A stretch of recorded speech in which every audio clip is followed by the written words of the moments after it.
नाज़रीन आदाब, मुंसिफ टीवी में आपका खैर मकदम है। सुनहरा तेलंगाना के साथ मैं हूं आपका मेज़बान इमरान अली बेग। शुरुआत करते हैं सुर्खियों के साथ। साबिक सीएम केसीआर के अफराद खाना को लाजमी जाना पड़ेगा जेल, हुकूमत के मुशीर शब्बीर अली ने किया है दावा।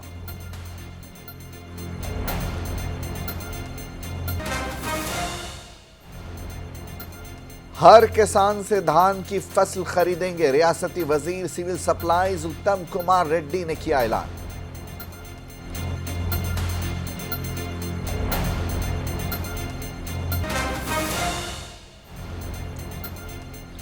के कविता की अदालती तहवील में 23 अप्रैल तक तौसी। कविता ने कहा 2 साल से वही सवाल पूछ रही है जांच एजेंसियां।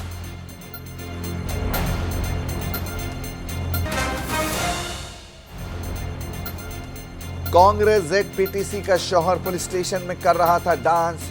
भोपालापल्ली जिले के महादेवपुर में पीएस की वीडियो आई सामने।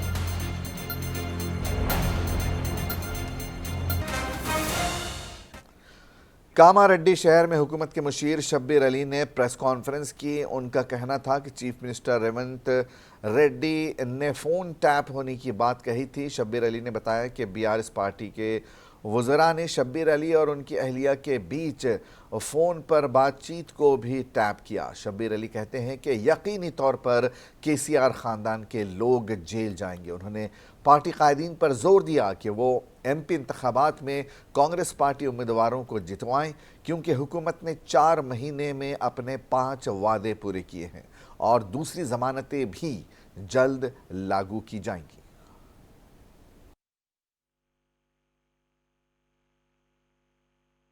నా ఫోన్ ట్యాపింగ్ అవుతుంది, నేను నిరూపిస్తా అన్నాడు.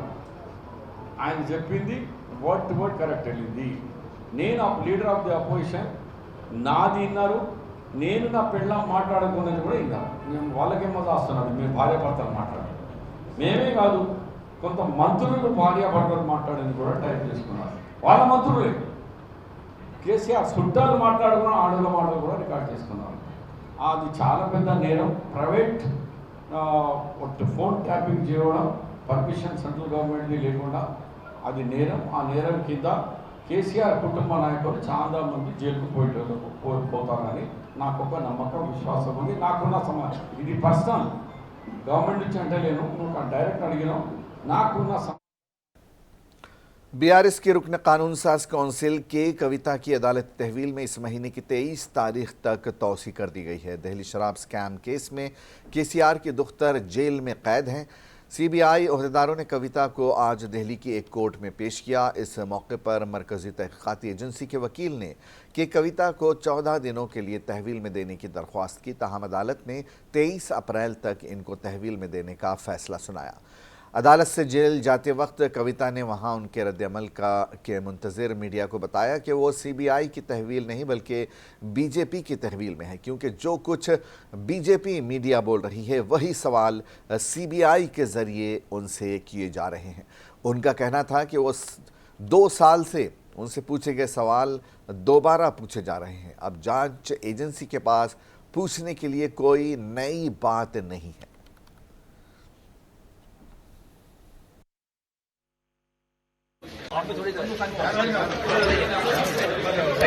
కస్టడీ కాదు, బీజేపీ కస్టడీ.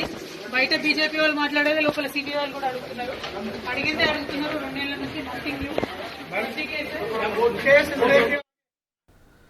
रियासती वजीर बराए सिविल सप्लाईज ने रियासत के तमाम किसानों को यकीन दिलाया है कि उनकी पूरी धान की फसल खरीदी जाएगी। उन्होंने कांग्रेस पार्टी हेडक्वार्टर में मीडिया से बातचीत करते हुए ज़राई शोबे में हुकूमत की तरफ से इमदाद की फराहमी पर आदाद शुमार पेश किए और अपोजिशन के प्रोपेगेंडे को अवाम नज़रअंदाज करें।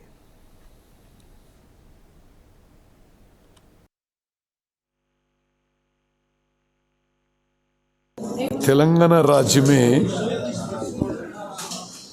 पैडी क्रॉप है। हम तेलंगाना किसान को पूरा आश्वासन देना चाहते हैं कि हर ग्रेन पैडी पूरी अमाउंट हम एमएसपी पे हम खरीदेंगे। ये इसके बारे में जो अपोजिशन पार्टीज दुष्प्रचार कर रहे, इसको नहीं बिलीव करना। हम पूरी तरह जितना भी पैडी मार्केट में है हम खरीद लेंगे।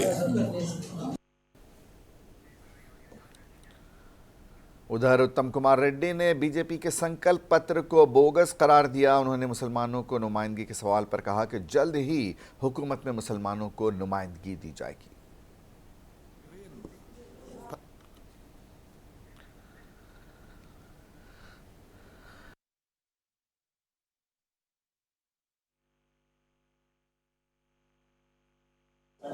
सर मैनिफेस्टो पर क्या बोलना चाहेंगे? जो अब ये बोगस बीजेपी का बोगस मैनिफेस्टो है, वो उन्होंने जो पार्लियामेंट में अनाउंस किया उसको ही अमल लागू नहीं किया। अभी मैनिफेस्टो का उनका कोई मीनिंग ही नहीं उनका।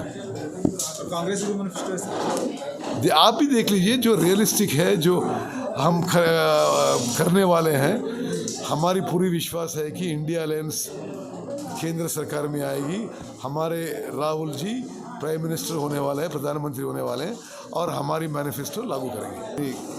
ज़रूर मुसलमान कैंडिडेट कांग्रेस पार्टी की तरफ से होंगे। अभी तो सारे सीट डिक्लेयर नहीं किया ना। 3 बच्ची है, सिर्फ एक है। नहीं, आप जो प्रश्न पूछे हमने समाधान दिया है। कांग्रेस पार्टी की तरफ से भी मुस्लिम कैंडिडेट होंगे। तेलंगाना कांग्रेस के media and communication chairman Ram Mohan Reddy ने मुंसिफ टीवी से बातचीत की। उनका कहना था कि बीजेपी के इंतखाबी मंशूर में आम शहरियों के लिए कुछ भी नहीं है और तेलंगाना में कांग्रेस हुकूमत ने अपनी जमानतों को लागू करके दिखाया है। आमदनी दुगना करेंगे, स्मार्ट सिटीज़ हो जाएगा, बुलेट ट्रेन आ जाएगा, हर गरीब परिवार मोदी का बनाया हुआ घर में रहेगा। और 75 बोला, इसके ऊपर बात क्यों नहीं कर रहे आज बीजेपी लोग? और कांग्रेस के गारंटी 100 दिन हुआ, और ये भी असेंबली सेशंस का। अरे हम बोल रहे हैं कि अगर हम 1 रुपये का वादा किया, 50 पैसे तो हम 100 दिन में किया। हमको तो कुछ चेहरा है दिखाने के लिए। आप लोगों को तो 100 दिन में जो काला धन का बात है, किसानों का बात है, आमदनी का बात है, नहीं तो डॉलर और क्या रुपए का वो है बात है, नहीं तो पेट्रोल डीजल का बात है। क्या किया?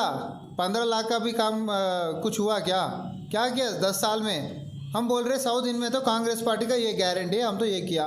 फ्री ट्रांसपोर्टेशन किया, आरोग्यश्री को 5 लाख से 10 लाख रुपए किया।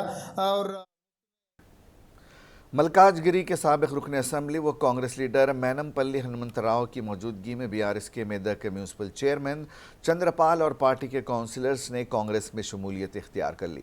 मैनमपल्ली हनुमंतराव ने उनका कांग्रेस में इस्तकबाल किया। कांग्रेस में शामिल होने वाले काउंसिलर्स में रागी वनजा अशोक, जी मानसा Sai, Ram Lakshmi Narayan Gaur, Amjad, Samiuddin, Nirmala, Nikhil K Ramallu, Rukmini Krishna Goud, Sridhar Yadav, municipal cooperation member Umar और दीगर शामिल हुए। म्यूनसिपल चेयरमैन चंद्रपाल और काउंसिलर्स ने कहा कि वो रुकन असम्बली रोहित राव की जानिब से मेदक में तरक्याती कामों से मुतासिर हैं। जिला रंगारेड्डी आमंगल मंडल YSM BJP PPG Indira Reddy और एन मंगमा नारायणा और दीगर ने बीआरएस पार्टी छोड़कर कांग्रेस में शमूलियत इख्तियार कर ली। कलवाकुर्ती के रुकन असम्बली के नारायण रेड्डी और नागर कर्नूल पार्लिमानी हल्के के कांग्रेस पार्टी उम्मीदवार मल्लू रवि ने उनका पार्टी में इस्तकबाल किया। इस मौके पर YMPPG अनीता रेड्डी ने कहा कि रुकन असम्बली के नारायण रेड्डी की जानिब से किए जाने वाले तरक्याती कामों से मुतासिर होकर वो कांग्रेस में शामिल हुए हैं और रुकन असम्बली नारायण रेड्डी ने नागर कर्नूल पार्लिमानी हल्के से मल्लू रवि को कामयाब बनाने पर जोर दिया।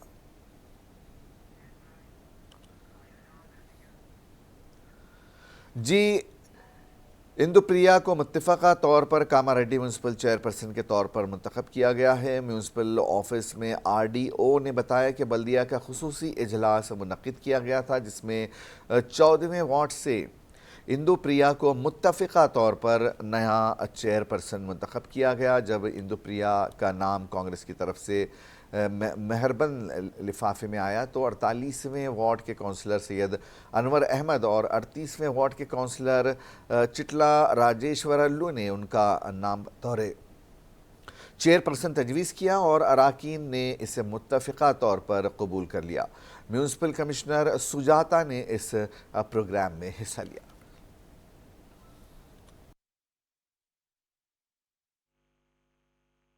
మరి ఈరోజు కామారెడ్డి పురపాలక సంఘంలో ఈరోజు చైర్పర్సన్ ఎన్నిక జరిగింది. అందులో మరి రేవంత్ రెడ్డి సీఎం రేవంత్ అన్న గారికి అలాగే షబీర్ అన్న గారి ఆశీర్వాదంతో ఈరోజు నాకు చైర్పర్సన్ పదవి ఇవ్వడం జరిగింది.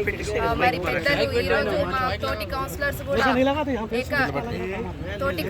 కూడా ప్రతి ఒక్కరు కూడా సపోర్ట్ చేయడం జరిగింది. అందరికీ కూడా పేరు పేరున ప్రత్యేక ధన్యవాదాలు తెలియజేస్తూ ముందు కూడా నాపై ఉన్న నమ్మకం ఉంచి నాకు పదవి ఇచ్చినందుకు వాళ్ళ నమ్మకంని నేను వృధా చేయకుండా మరి న్యాయంగా పనిచేస్తానని తెలియజేస్తూ వార్డులలో ఎటువంటి సమస్యలు ఉన్నా కానీ ప్రతి ఒక్క సమస్య నా దగ్గరికి తీసుకొచ్చి మరి కౌన్సిలర్స్ కూడా నా దగ్గరికి ఏదైనా సమస్య తీసుకొచ్చినా కానీ నేను నెరవేరుస్తానని తెలియజేస్తూ పెద్దల बांसवाड़ा में बीआरएस पार्टी के रुकन असम्बली पी श्रीनिवास रेड्डी की क़यादत में पार्टी कायदीन का इजलास मुनक़िद हुआ। इस इजलास में ज़हीराबाद पार्लिमानी हल्के के बीआरएस पार्टी उम्मीदवार अनिल कुमार और दीगर ने शिरकत की। इस मौके पर रुकन असम्बली पोचाराम श्रीनिवास रेड्डी ने पार्टी कायदीन से खिताब में कांग्रेस पर तनकीद करते हुए कहा कि कांग्रेस और वज़ीर आला रेवंत रेड्डी ने जो वादे किए थे इनको पूरा करने में वो नाकाम हो गए। पी श्रीनिवास रेड्डी ने कहा कि बीआरएस के दौरे हुकूमत में बीआरएस ने अवाम से किए गए तमाम वादों को पूरा किया था और रियासत की तरक्की को अव्वलीन तरजीह दी थी। पी श्रीनिवास रेड्डी ने ज़हीराबाद पार्लिमानी हल्के से बीआरएस के उम्मीदवार अनिल कुमार को भारी अक्सरियत से कामयाब बनाने की आवाम से अपील की।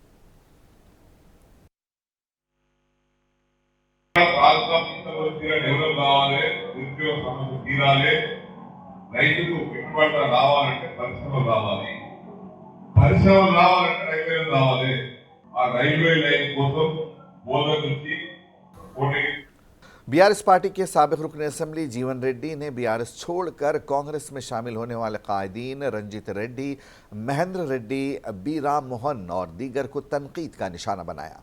उन्होंने रंजीत रेड्डी और वज़ीर आला रेवंत रेड्डी के दरमियान किया हुआ क्या मुआहदा हुआ है इसकी वजाहत करने पर जोर दिया।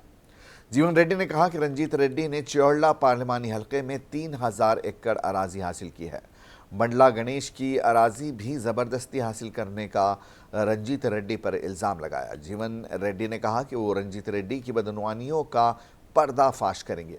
उन्होंने पार्लिमानी इंतखाबात में रंजीत रेड्डी को शिकस्त देने की चियोड़ला के अवाम से अपील की। ఎవరైతే పార్టీ మారిరో 100కు 100% రాజ్యాంగబద్ధంగా ప్రజాస్వామ్యంగా స్పీకర్ కంప్లైంట్ ఇచ్చాం. వారు డిస్క్వాలిఫై అవుతారు. కాకుండా కానీ వారికి వెంటాడి వేధించి వాళ్ళని హైకోర్టులో సుప్రీంకోర్టులో ఆర్డర్ తీసుకొచ్చి మళ్ళీ బై ఎలక్షన్ తీసుకొచ్చి అక్కడ గెలిపించే విధంగా మేము ప్రయత్నం చేస్తాం. నంబర్ 2, ఇక్కడ నుంచి అక్కడ మారితే అక్కడ నుంచి ఇక్కడ మారితే మా అవినీతి భాగవతం బంద్ అవుతాం. भद्राद्री कोत्तागोड़ियम ज़िले के पुलवांचा में खम्मम पार्लियामेंट बीआरएस पार्टी का इजलास मुनक़िद हुआ। इस इजलास से बीआरएस लीडर व खम्मम के रुकन पार्लियामेंट एन नागेश्वर राव ने खिताब किया।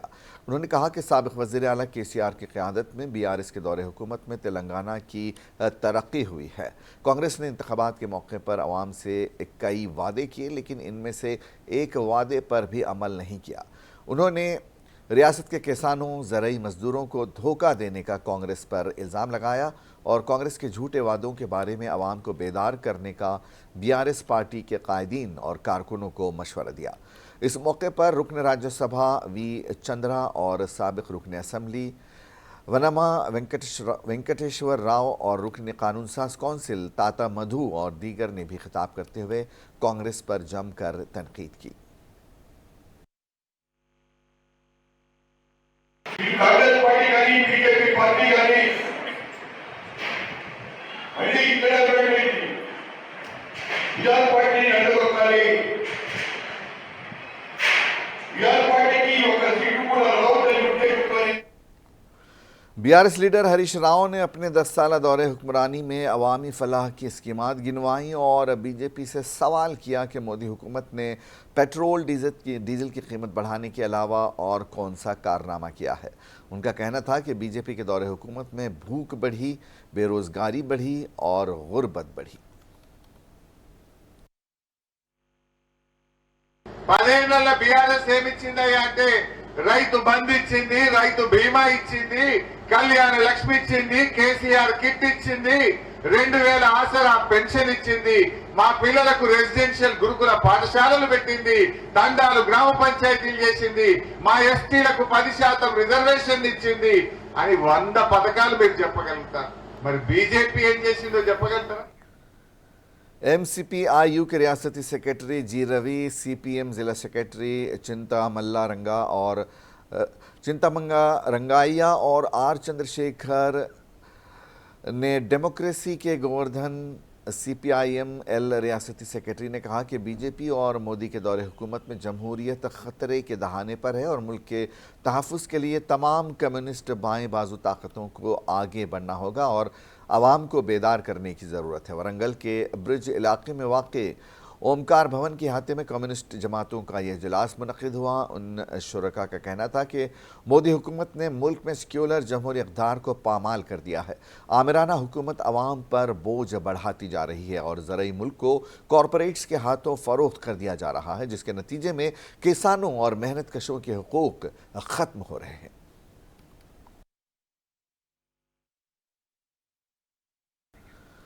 संगारेड्डी में मशहूर कांग्रेस लीडर जग्गा रेड्डी ने गांधी भवन में मीडिया से बात की। उनका कहना था कि राहुल गांधी एक बादशाह के घर में पैदा हुए, लेकिन अब राहुल गांधी के पास रहने के लिए अपना ज़ाती मकान तक नहीं है, क्योंकि राहुल गांधी के परदादा मोतीलाल नेहरू ने मुल्क की तहरीक आज़ादी के लिए अपनी लाखों की जायदाद अतिये में दे दी थी। రాహుల్ గాంధీ గారి యొక్క ముత్తాత మోతీలాల్ నెహ్రూ గారు వారు లక్షల ఆస్తిపరులు. వాళ్ళ ఆస్తులన్నీ కూడా ఆ రోజు వారి ఆస్తి అంతా కూడా స్వతంత్ర ఉద్యమంలో, భారతదేశ స్వాతంత్ర ఉద్యమంలో అదంతా కూడా ఆ ఉద్యమానికే ఇచ్చేసారు. వాళ్ళ ఉండే ఇల్లు కాడికే ఇచ్చేసారు. ఏం లేవు వాళ్ళ దగ్గర, ఏమీ లేవు. इंडिया मेट्रोलॉजिकल डिपार्टमेंट ने कहा है कि भारत में जारी साल के मानसून सीज़न में मजमूई तौर पर मामूल से ज़्यादा बारिश होने का इम्कान है। महकमे मौसमियात के मुताबिक लानिना का असर अगस्त सितंबर तक कायम रह सकता है, लेकिन ये सूरत हाल हर जगह लागू नहीं रह सकती और ये पेश गोई आम नौइयत की है। 4 महीने के मानसून सीज़न में मामूल से ज़्यादा बारिश हो सकती है। तेलंगाना में भी औसत 87% बारिश होने का इम्कान जाहिर किया गया है। तेलंगाना के एक पुलिस स्टेशन में ZPTC अरुणा के शौहर ने खूब रक्स किया। ये वीडियो महादेवपुर थाने का है। पुलिस ने तस्दीक की है कि वीडियो असली है। जयशंकर भोपाली पल्ली ज़िले के महादेवपुर में कांग्रेस ZPTC के शौहर श्रीनिवास ने महादेवपुर थाने में ये डांस किया।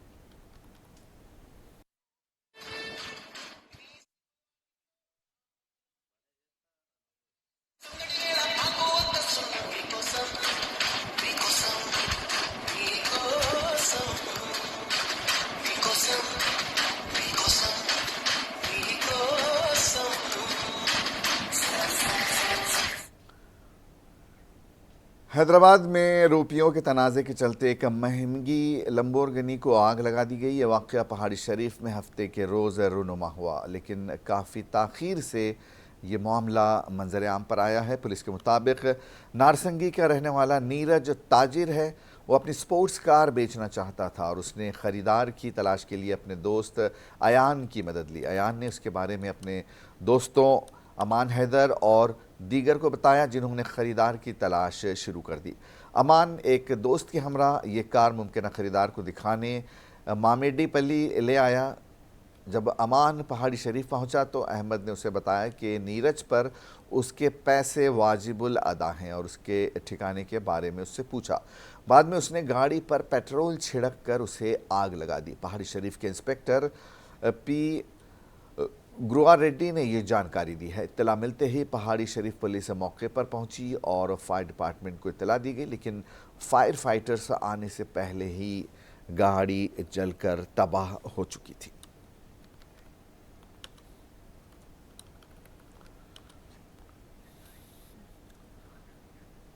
और आखिर में एक नज़र सुर्खियों पर।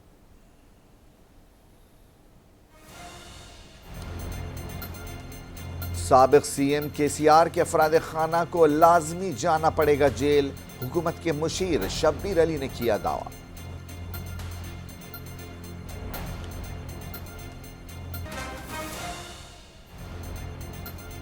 हर किसान से धान की फसल खरीदेंगे, रियासती वजीर सिविल सप्लाईज उत्तम कुमार रेड्डी ने किया ऐलान।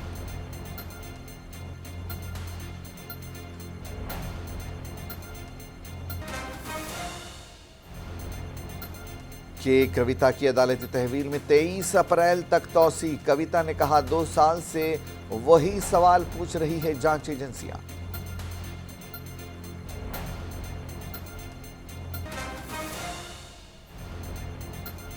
कांग्रेस जेडपीटीसी का शौहर पुलिस स्टेशन में कर रहा था डांस।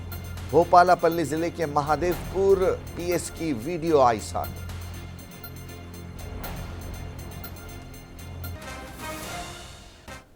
सुनहरा तेलंगाना में आज बस इतना ही। इजाजत दीजिए। आदाब।